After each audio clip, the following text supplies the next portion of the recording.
بسم الله الرحمن الرحيم.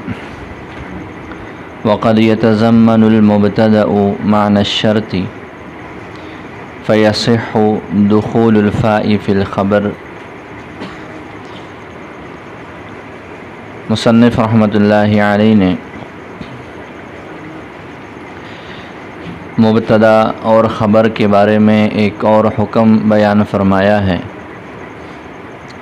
کہ کبھی ایسے ہو جاتا ہے کہ مبتدا اور خبر میں مبتدا یہ متضمن ہوتا ہے شرط کے معنی کو، جیسے شرط اور جزا ہوتے ہیں، اسی طرح مبتدا میں شرطیت والا معنی اور خبر میں جزائیت والا معنی، جزا والا معنی آ جاتا ہے۔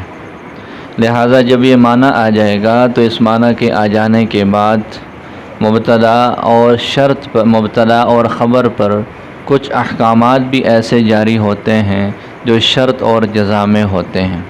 جیسے شرط کی جزا پر فا داخل کرتے ہیں، اسی طرح اب اس خبر پر بھی فا کو داخل کر لیا جاتا ہے۔ تو خلاصہ کیا نکلا؟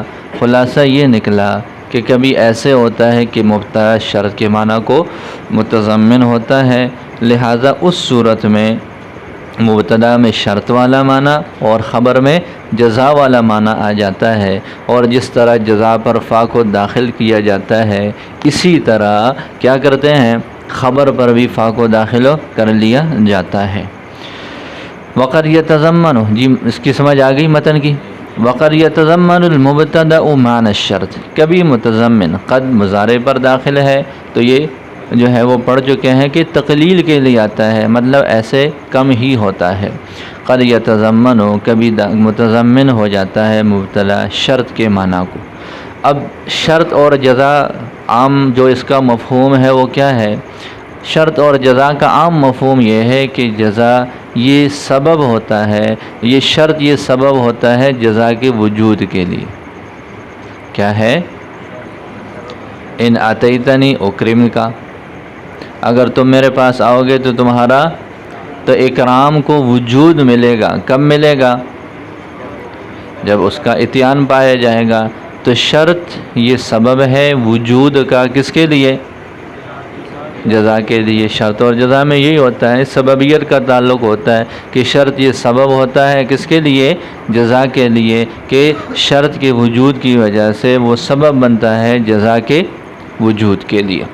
لہٰذا یہ قرآن پاک کی ایک آیت ہے، وَمَا بِكُم مِّن نِّعْمَةٍ فَمِنَ اللَّهِ، وَمَا بِكُم مِّن نِّعْمَةٍ فَمِنَ اللَّهِ۔ اس مثال میں دیکھیں، وما بکم من نعمت، یہ ما من نعمت ما سے بیان ہے، اور بکم میں با جو ہے وہ الصاق کے لیے ہے۔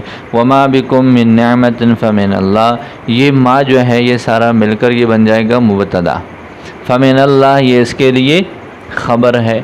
یہاں پر یہ مبتدا شرط کے معنی کو متضمن ہے، فمن اللہ اس کی خبر ہے، اس پر فا کو داخل کیا گیا۔ جیسے ابھی آپ لوگوں نے پڑھ لیا کہ جب وہ مبتدا میں شرط والا معنی پایا جائے تو خبر پر فا کو داخل کر لیتے ہیں، یہاں پر فا کو داخل کیا گیا۔ تو لہٰذا جب شرطیت والا معنی آ گیا، شرط والا معنی آ گیا، تو شرط والے معنی کے آنے کا مطلب تو یہ ہے کہ پہلا سبب ہو دوسرے کے وجود کے لیے۔ شرط سبب بنے کس کے لیے؟ خبر کے وجود کے لیے، جیسے شرط اور جزا میں ہے اسی طرح مبتدا اور خبر میں ہوں گے۔ لیکن اس آیت میں اگر ہم دیکھیں تو یہ والی صورتحال نہیں ہے۔ آیت میں دیکھیں، وما بکم من نعمت فمن اللہ، میں نے بتایا کہ با الصاق کے لیے ہے، اور کم ضمیر سے مراد وہ سارے مخاطب ہیں جتنے بھی دنیا میں رہنے والے ہیں، کہ جی تمہارے پاس جو بھی نعمت ہے، الصاق جب ہو، با الصاق کے لیے ہو اور اس کا کم ضمیر کے ساتھ تعلق ہو جائے تو مطلب یہ ہے کہ جی تمہارے ساتھ جو بھی نعمت ملصق ہو، جو بھی نعمت ملصق ہے، جو بھی تمہارے پاس نعمت پائی جائے، فمن اللہ وہ اللہ تعالیٰ کی طرف سے ہے۔ تو یہاں پر اگر ہم اس حساب کو دیکھیں کہ جی یہاں پر یہ مبتدا ہے، شرط والے معنی کو متضمن ہے، تو یہ سبب ہونا چاہیے فمن اللہ کے لیے۔ تو کیا یہاں پر ایسی بات ہے؟ دیکھو ہمارے پاس جو بھی نعمت ہے، ہمیں جو بھی میسر ہے اللہ تعالیٰ کی طرف سے ہے نا، تو اللہ تعالیٰ کی طرف سے اب ہمارے پاس ہونا یہ سبب ہے اللہ تعالیٰ کی طرف سے آنے کا، یا اللہ تعالیٰ کی طرف سے آنا یہ سبب ہے ہمارے پاس ہونے کا؟ سمجھ نہیں آئی؟ اللہ تعالیٰ کی طرف سے عطا ہوگا تو ہمیں ملے گا نا، ایسے نہیں ہے زندگی ملے گی تو ہم زندہ رہیں گے، رزق ملے گا تو ہم کھانا کھائیں گے، ہاں وہ آنکھیں نصیب ہوں گی تو ہم دیکھیں گے، وگرنہ ہم کچھ بھی نہیں کر سکتے۔ تو پہلے اللہ تعالیٰ کی طرف سے حصول ہوتا ہے، پھر اس کے بعد وہ بطور نعمت کے بندوں کے پاس میسر ہوتا ہے۔ سمجھ آ گئی؟ تو یہاں پر دیکھے فمن اللہ یہ سبب ہے یا وما بکم من نعمت سبب ہے؟ اس مثال میں کیا ہے؟ سبب تو یہی ہے کہ اللہ تعالیٰ کی طرف سے جب اس کا حصول ہوتا ہے تو وہ چیز بطور نعمت کے بندوں کے پاس میسر ہو جاتی ہے۔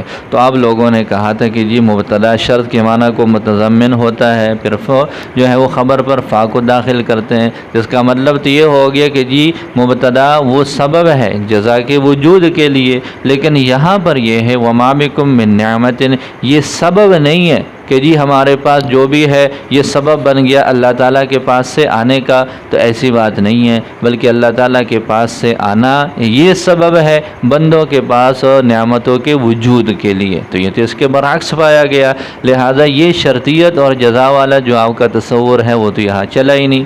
بات سمجھ آ گئی؟ اس کا جواب دیا ہے کہ جی شرط کے معنی کو متضمن ہونے اور شرط والا معنی پائے جانے کی دو صورتیں ہیں، اس میں تعمیم ہے۔ ایک یہ ہے کہ جی جو عام سمجھ میں آتا ہے کہ جی پہلا سبب ہو دوسرے کے وجود کے لیے، شرط سبب ہے جزا کے وجود کے لیے، یہ تو عام مفہوم والا معنی ہے، لیکن اس کا ایک معنی اور بھی ہے، اور وہ یہ ہے کہ پہلا سبب بنے دوسرے پر حکم لگانے کے لیے۔ ایک تو یہ ہے کہ پہلے کی وجہ سے دوسرے کو وجود ملے، یا پھر یہ ہے کہ پہلے کی وجہ سے دوسرے پر کوئی حکم لگ جائے، پہلے کی وجہ سے دوسرے پر کوئی حکم لگ جائے۔ اب دیکھیں یہاں پر ہمارے پاس جو بھی ہے، ہمارے پاس جو بھی ہے یہ سبب بن رہا ہے یہ حکم لگانے کے لیے کہ جی اللہ تعالیٰ کی طرف سے ہمیں زندگی ملی ہے، اس زندگی کا ملنا ہم نے اس پر حکم لگا دیا کہ جی وہ فمن اللہ ہے، وہ کیا ہے؟ فمن اللہ ہے۔ تو یہ یہاں پر بات سمجھ آ گئی؟ تو شرط کے معنی کو متضمن یا یوں کہہ دے کہ سببیت دو طرح کا ہے، اور سبب ہونا عام ہے، چاہے دوسرے کے وجود کے لیے ہو یا دوسرے پر حکم لگانے کے لیے ہو۔ یہاں اس آیت میں دوسرے پر حکم لگایا جا رہا ہے کہ بندوں کے پاس نعمتوں کا پایا جانا، اس پر یہ حکم لگایا جائے گا کہ جی وہ اللہ تعالیٰ کی طرف سے ہے۔ تو فرماتے ہیں کہ وقد یتضمن المبتدا، کبھی مبتدا متضمن ہو جاتا ہے شرط کے معنی کو، وہو سببیت الاول للثانی، وہ پہلے کا سبب بننا ہے دوسرے کے لیے، او للحکم بہ، یا پہلے کا سبب بننا ہے دوسرے پر حکم لگانے کے لیے، سببیت الاول للحکم بالثانی، یہ عبارت بن جائے گی کہ جی وہ پہلے کا سبب بننا ہے دوسرے پر حکم لگانے کے لیے، فلا یرد علیہ، لہذا اس پر یہ اعتراض وارد نہیں ہوتا، وما بکم من نعمت فمن اللہ والی آیت پر۔ لہذا جب یہ تضمن ہو گیا تو یہ مبتدا اور شرط، یہ مبتدا اور خبر یہ مشابہ بن جائیں گے کس کے؟ شرط اور جزا کے۔ تو جیسے اس کے احکامات ہیں وہ احکامات ادھر بھی جاری ہوں گے، فیشبہ المبتدا الشرط، تو لہذا یہ مبتدا مشابہ ہو جائے گا شرط کے، فی سببیتہ للخبر، خبر کے لیے سبب بننے میں، کا سببیت الشرط للجزا، شرط کے سبب بننے کی طرح، للجزائی جزا کے لیے، جیسے شرط جزا کے لیے سبب ہے اسی طرح اب یہ مبتدا خبر کے لیے سبب بنے گا۔ جی بات سمجھ آ گئی؟ لہذا کہ بطور تفریق کے حکم لگا دیا کہ جی جب یہ تضمن پایا جائے گا فیصح دخول الفاء فی الخبر، لہذا خبر پر فا کا داخل کرنا صحیح ہوگا، فیصح ہو پس صحیح ہوگا، دخول الفاء فا کا داخل ہونا فی الخبر خبر پر۔ آگے ویصح عدم دخولہ فیہ نظرا الی مجرد تضمن المبتدا سے آخر تک، بل یجب عدمہ تک ایک اعتراض ہے اور اس کا جواب ہے۔ وہ یہ ہے کہ جی جب آپ نے مبتدا اور خبر کو مشابہ قرار دیا شرط اور جزا کے، سببیت کے معنی کی وجہ سے، لہذا شرط اور جزا میں یہ معاملہ ہوتا ہے کہ اگر سببیت کا قصد ہو، پہلا سبب بنے دوسرے کے لیے اور یہ قصدن ہو تو فا کو داخل کرنا واجب ہوتا ہے، اور اگر پہلے کا دوسرے کے لیے سبب نہ کرنے کا قصد ہو کہ جی پہلا دوسرے کے لیے سبب نہیں بنانا، پھر فا کا داخل کرنا ممتنع ہے۔ سمجھ آ رہی ہے؟ جب ہم مبتدا اور خبر کو شرط اور جزا کے معنی میں لیں اور پھر اس پر حکم لگانا ہے تو مبتدا اور خبر کے اندر تو یہ دو باتیں ہونی ضروری ہیں کہ جی پہلے سے دوسرے کے لیے سببیت کا قصد ہے یا نہیں ہے، دو ہی صورتیں ہوں گی نا کہ قصد ہے یا قصد نہیں ہے۔ اگر قصد ہے تو پھر تو فا کا داخل کرنا واجب ہے، اور اگر قصد نہیں ہے، بالکل ارادہ نہیں ہے کہ پہلے کو دوسروں کے لیے سبب نہیں بنانا، پھر کیا حکم ہے؟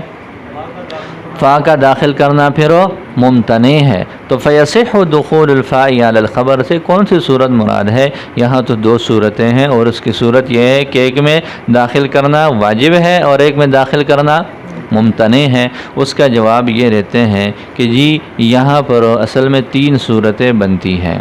یہاں پر کتنی صورتیں بنتی ہیں؟ تین صورتیں۔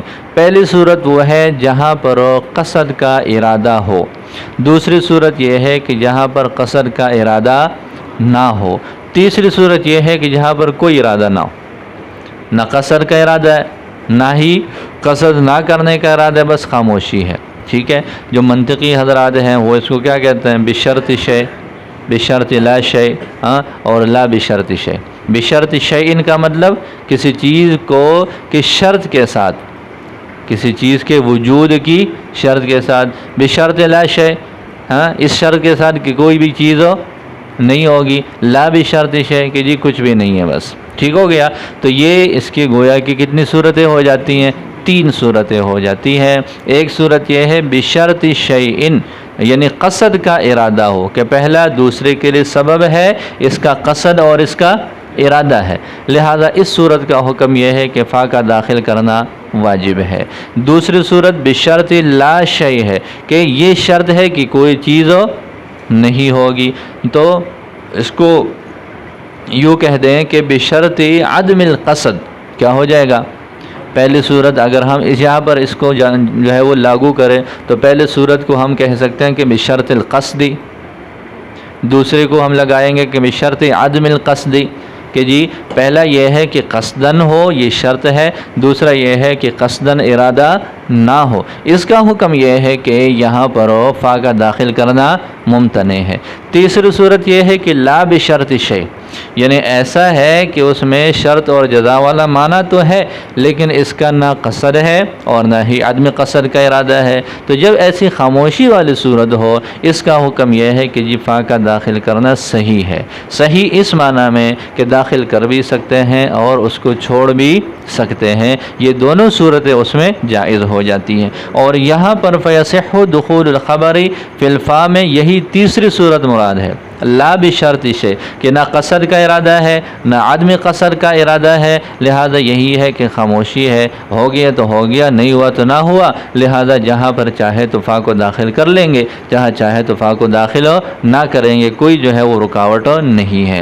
تو فرماتے ہیں کہ فیصح دخول الفاء فی الخبر، فا کا داخل کرنا صحیح ہے خبر میں، ویصح عدم دخولہ فیہ، اور اس کا داخل نہ کرنا بھی صحیح ہے۔ سمجھ آ رہی ہے؟ نظراً الی مجرد تضمن المبتدا معنی الشرط، صرف اس بات کی طرف دیکھتے ہوئے کہ جی مبتدا شرط کے معنی کو متضمن ہے، باقی سبب کا ارادہ ہے یہ بھی نہیں ہے، سبب کا ارادہ نہیں ہے یہ والی صورت بھی نہیں ہے، خاموشی ہے، بس صرف اتنی بات کو ہم نے دیکھنا ہے کہ جی شرط کے معنی کو یہ متضمن ہے، لہذا قصد ہے سببیت کا یا قصد نہیں ہے، اس سے کوئی بات ہم نہیں کریں گے۔ تو فرماتے ہیں کہ وَيَصِحُّ عَدْمُ دُخُولِهِ فِيهِ، اور اس کا داخل نہ کرنا بھی صحیح، نظراً دیکھتے ہوئے، الی مجرد تضمن المبتدا، محض مبتدا کے متضمن ہونے کی طرف، معنی شرط، شرط کے معنی کو، محض مبتدا کے متضمن ہونے کو دیکھتے ہوئے معنی شرط، شرط کے معنی کو۔ واما اذا قصد الدلالہ، بہرحال جب دلالت کا قصد کر لیا جائے، علی ذلک المعنی، اس معنی پر، فی اللفظ، لفظوں میں، یعنی لفظاً اس کا ارادہ بھی کیا گیا ہو، فیجب دخول الفاء فیہ، پھر فا کا داخل کرنا اس میں واجب ہے۔ واما اذا لم تقصد، اور بہرحال جب اس کا قصد نہ کیا جائے، فلم یجد دخولہ فیہ، پھر اس کا داخل ہونا واجب نہیں ہے، بل یجب عدمہ، بلکہ اس کا عدم واجب ہے۔ کیا مطلب ہے؟ یعنی فا کا داخل نہ کرنا واجب ہے۔ بات سمجھ آ گئی؟ تو تین صورتیں ہیں، ایک وہ جہاں پر سببیت کا قصد ہو، ایک وہ جہاں پر قصدن جو ہے وہ سببیت کا ارادہ نہ کیا گیا ہو، تیسری صورت یہ ہے کہ جہاں پر نہ سببیت کے ہونے کا یا نہ ہونے کا قصد ہو بلکہ خاموشی ہو۔ تو یہ متن کے اندر مذکورہ صورت ہے، یہ والی صورت ہے، تیسری صورت ہے جس میں فا کو داخل کیا بھی جا سکتا ہے اور داخل نہیں بھی کیا جا سکتا۔ تو لہذا خلاصہ کیا نکلا کہ جی ہر وہ مبتدا جو شرط کے معنی کو متضمن ہو جائے اس کی خبر پر فا کو داخل کرنا صحیح ہے۔ اب یہ کون سی صورتیں ہیں؟ یہ شرط کا معنی کس صورت میں پایا جائے گا؟ آگے ماتن نے اس کی صورتیں بیان فرمائی ہیں کہ جی مبتدا کی 8 صورتیں ایسی ہیں۔ کتنی صورتیں؟ 8 صورتیں ایسی بنتی ہیں جہاں پر مبتدا یہ شرط کے معنی کو متضمن ہوتا ہے، لہذا اس کی خبر پر فا کو داخل کرنا صحیح ہوگا۔ کون سی صورتیں؟ دیکھیں، وذالک المبتدا المتضمن معنی الشرط، اور وہ مبتدا جو شرط کے معنی کو متضمن ہے وہ یہ آگے آنے والی صورتیں ہیں۔ سمجھ لیں پہلے اس کو۔ پہلی صورت یہ ہے کہ مبتدا اسم موصول ہو۔ پہلی صورت کیا ہے؟ کہ مبتدا وہ اسم موصول شکل میں ہے اور اس اسم موصول کا صلہ فعل ہے۔ جیسے اس کی مثال دیکھیں، الذی یأتینی فلہ درہم، متن میں مثال لکھی ہوئی ہے، الذی یأتینی فلہ درہم، الذی اسم موصول ہے، یأتینی اس کا صلہ ہے اور وہ فعل ہے۔ یہ الذی یأتینی مل کر جو ہے یہ مبتدا ہے اور فلہ درہم اس کی خبر ہے۔ فا پر ہم نے خبر پر جو ہے وہ فا کو داخل کیا ہوا ہے۔ پہلی صورت آ گئی، مبتدا اسم موصول ہے اور اسم موصول کی صلہ میں کیا واقع ہے؟ دوسری صورت یہ ہے کہ مبتدا اسم موصول ہے اور اس کی صلہ میں ظرف واقع ہے، اور اس ظرف کا جو متعلق ہے وہ بالاتفاق یہاں پر فعل ہے۔ اس سے پہلے تو آپ اختلاف پڑھ چکے ہو نا کہ جس ظرف کا متعلق کیا نکالیں گے، بعض کے نزدیک فعل ہے، بعض کے نزدیک شبہ فعل ہے، لیکن اس مقام پر اس کا فعل ہونا ضروری ہے۔ تو دوسری صورت کیا بن جائے گی؟ مبتدا اسم موصول ہے اور اس کے صلہ میں ظرف واقع ہے اور اس ظرف کا تعلق کس کے ساتھ جوڑنا ہے؟ فعل کے ساتھ۔ جیسے الذی فی الدار، کیا مثال ہو جائے گی؟ الذی فی الدار، الذی اسم موصول ہے، فی الدار اس کا صلہ ہے، یہ جار اور مجرور ہے اور اس کا فعل نکالیں گے استقر، الذی استقر، یستقر، جو مرضی نکالو، فعل نکالے، لہذا اسم موصول کا صلہ ظرف ہے، اس کا متعلق وہ فعل ہے اور پھر آگے اس کی خبر ہے فلہ درہم۔ 2 صورتیں ہو گئی، بولو۔ تیسری صورت یہ ہے کہ جی ایک اسم ہو وہ موصوف بنے اور یہ والا جو اسم موصول ہے اس کے لیے بطور صفت کے استعمال ہو۔ اسم موصول کی 2 صورتیں پڑھی ہیں نا، تو یہ 2 صورتیں ہوں بطور صفت کے، یہ کیا ہے؟ یہ بطور صفت کے ہو اور کوئی اسم موصوف اور کوئی اس کے علاوہ ایک اسم ہو جو موصوف ہو اور یہ اس کے لیے صفت ہو، اس کی بھی 2 صورتیں ہو جائیں گی۔ اس کی ایک مثال قرآن پاک سے دی ہے، اس کی ایک مثال کہاں سے دی ہے؟ قرآن پاک سے، ان الموت الذی تفرون منہ فانہ ملاقیکم۔ دیکھیں الموت ایک اسم ہے وہ موصوف ہے، الذی تفرون منہ، الذی اسم موصول ہے، تفرون اس کا صلہ ہے، تفرون کیا ہے؟ اس کا صلہ ہے۔ تو تفرون منہ اس کا صلہ ہو گیا تو یہ مبتدا ہے. آگے یہ الموت یہ موصوف ہے اور الذی اس کے لیے صفت ہے. یہ موصوف اور صفت مل کر مبتدا بن رہے ہیں اور آگے جو ہے وہ فَإِنَّهُ مُلَاقِيكُمْ یہ اس کی خبر ہے. تو پہلی صورت یہ ہے کہ ایک اسم موصوف ہو، اس کی صفت میں اسم موصول ہو اور اس اسم موصول کے لیے صلہ فعل ہو. یہ تیسری صورت ہو جائے گی. چوتھی صورت یہ ہے کہ ایک اسم ہے وہ موصوف ہے، آگے اسم موصول اسے کے ساتھ جو ہے اس کی صفت لائی جا رہی ہے اور اس اسم موصول کا صلہ ظرف ہو. بالکل وہی دو صورتیں جو پہلے پڑھی ہے اب وہ بطور صفت کے استعمال ہو رہی ہیں. جیسے اس کی مثال آپ یوں کہہ دیں الرجل الذی فی الدار. الرجل اسم موصوف ہے اور الذی فی الدار اس کے لیے صفت ہے. الذی فی الدار میں الذی اسم موصول ہے، فی الدار اس کے لیے صلہ ہے، یہ ظرف کی شکل میں. تو یہ کتنی صورتیں بن گئی؟ بولو 4 صورتیں بن گئی. ایسے ہی ہے. اب آگے چلیں تو 4 تو یہ صورتیں ہو گئی. اسی طرح آگے فرماتے ہیں اب النکرۃ الموصوفۃ بہما، یا مبتدا واقع ہونے والا اسم نکرہ ہے. مبتدا واقع ہونے والا اسم کیا ہے؟ نکرہ ہے. 5ویں صورت ہاں متعین کر کے بتا رہا ہوں کہ مبتدا جو چیز ہے جو اسم ہے وہ نکرہ ہے، بطور صفت کے اس کے لیے فعل کو لایا گیا ہو. بطور صفت کے اس کے سامنے کیا ہے؟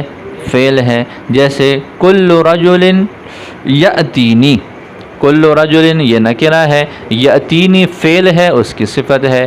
تو 5ویں صورت کیا آ گئی کہ جی مبتدا نکرہ ہو اور آگے فعل کے ساتھ اس کی صفت ہو، یہ موصول صفت مل کر مبتدا بنے تو اس کی خبر پر فا کو داخل کرتے ہیں. 6ٹھی صورت یہ ہے کہ کیا ہو؟ مبتدا نکرہ واقع ہو اور اس کی صفت ظرف کے ساتھ ہو، جار اور مجرور کے ساتھ ہو. کس کے ساتھ ہو؟ جیسے آپ یوں کہہ دیں کل رجل فی الدار. کیا کہیں بھائی؟ کل رجل فی الدار. رجل کل رجل یہ جو ہے وہ موصوف ہے اور فی الدار یہ ثابتن کے متعلق ہو کر اس کے لیے صفت. یہ موصوف صفت ملے گا، یہ مبتدا ہے اور فی الدار یہ فلہ درہم اس کے لیے خبر ہے. تو کتنی صورتیں ہو گئی؟ 6 صورتیں ہو گئی. اس کی مثالیں بھی آ گئی. اس کے بعد 7ویں اور 8ویں صورت یہ ہے کہ جی ایک اسم مضاف ہو اس نکرہ کی طرف. ابھی جو نکرہ کی 2 شکلیں پڑھی ہیں نا آپ لوگوں نے، اس نکرہ کی طرف کیا ہو؟ کوئی اسم مضاف ہو جائے. جیسے اس کی مثال انہوں نے دی ہے کہ غلام کل غلامی رجل، کل غلامی رجل یأتینی. دیکھیں یہاں پر کل غلام، یہاں پر یہ مضاف ہے، رجل یہ موصوف ہے، یأتینی اس کی صفت ہے. ٹھیک ہو گیا. تو لہٰذا یہ 7ویں صورت کیا ہو جائے گی کہ ایک اسم نکرہ ہے وہ مضاف ہے ایک ایسے اسم نکرہ کی طرف کہ آگے اس کی صفت میں فعل واقع ہو. جیسے کل غلامی رجل یأتینی فلہ درہم. 8ویں صورت یہ ہے کہ جہاں پر ایک اسم نکرہ ہو اور وہ مضاف واقع ہو ایک ایسے اسم نکرہ کی طرف جس کی صفت میں آگے فعل واقع ہو، یہ جو ہے وہ ظرف واقع ہو تو اس کی خبر پر فا کو داخل کرتے ہیں. جیسے کل غلام رجل فی الدار فلہ درہم. تو یہ کتنی صورتیں بن جائیں گی؟ 8 صورتیں بن جاتی ہیں مبتدا کی جس میں وہ شرط کے معنی کو متضمن ہوتا ہے. دیکھو اب شروع سے وذالک المبتدا، اور یہ مبتدا المتضمن معنی الشرط جو کہ شرط کے معنی کو متضمن ہوتا ہے.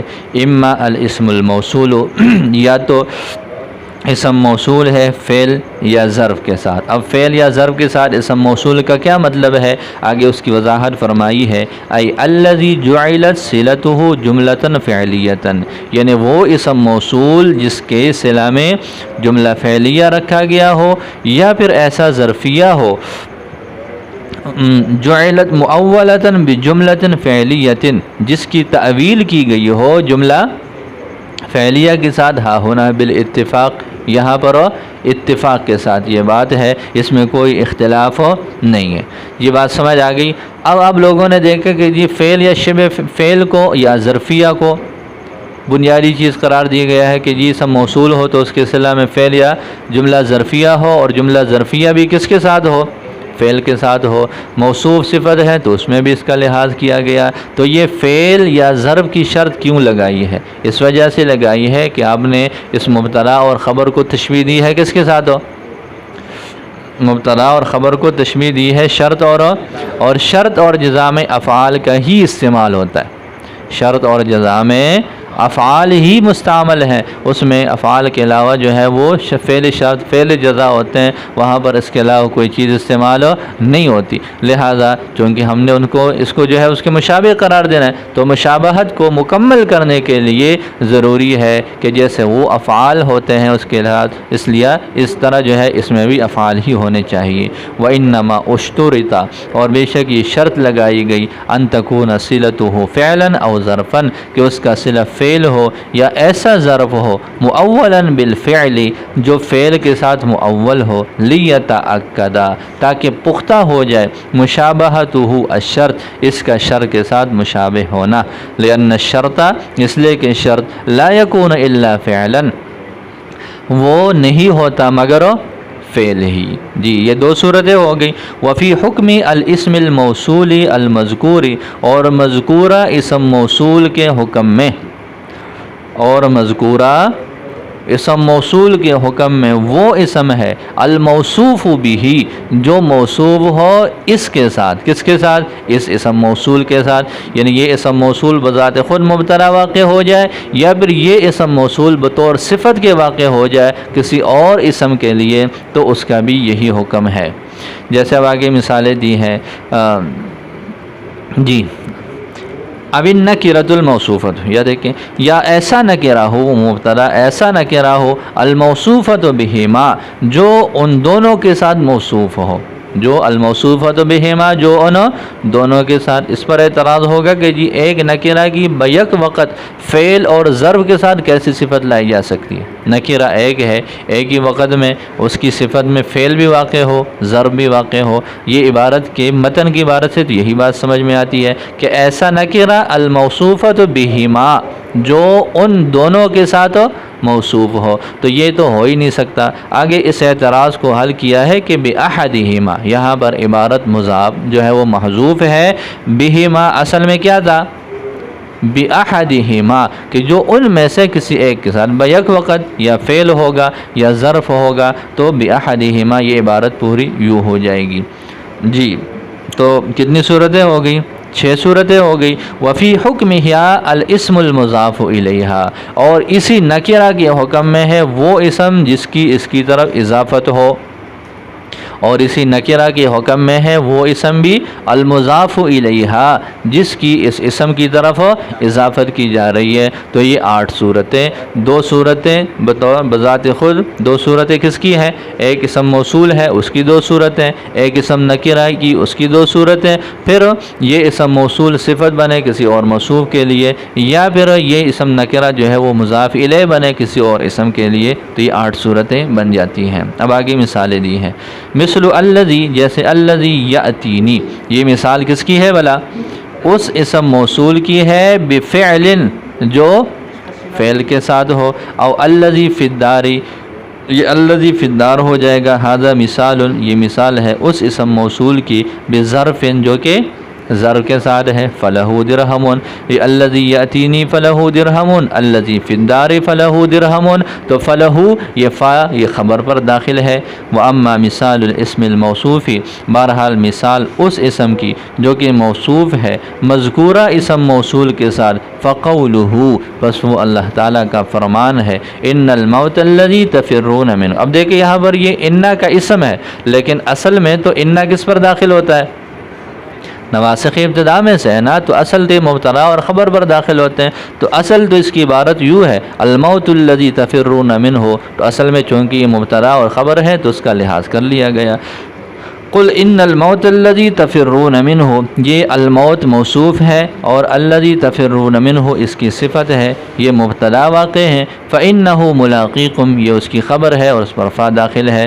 اور اسی طرح کل رجل یأتینی، کل رجل، ھذا مثال، یہ مثال ہے، للاسم الموصوف، اس اسم موصوف کے لیے، بفعل، جو فعل کے ساتھ ہو، یا آگے فرماتے ہیں کل رجل فی الدار، یہ مثال ہے اس اسم کی جو کہ موصوف ہے کس کے ساتھ؟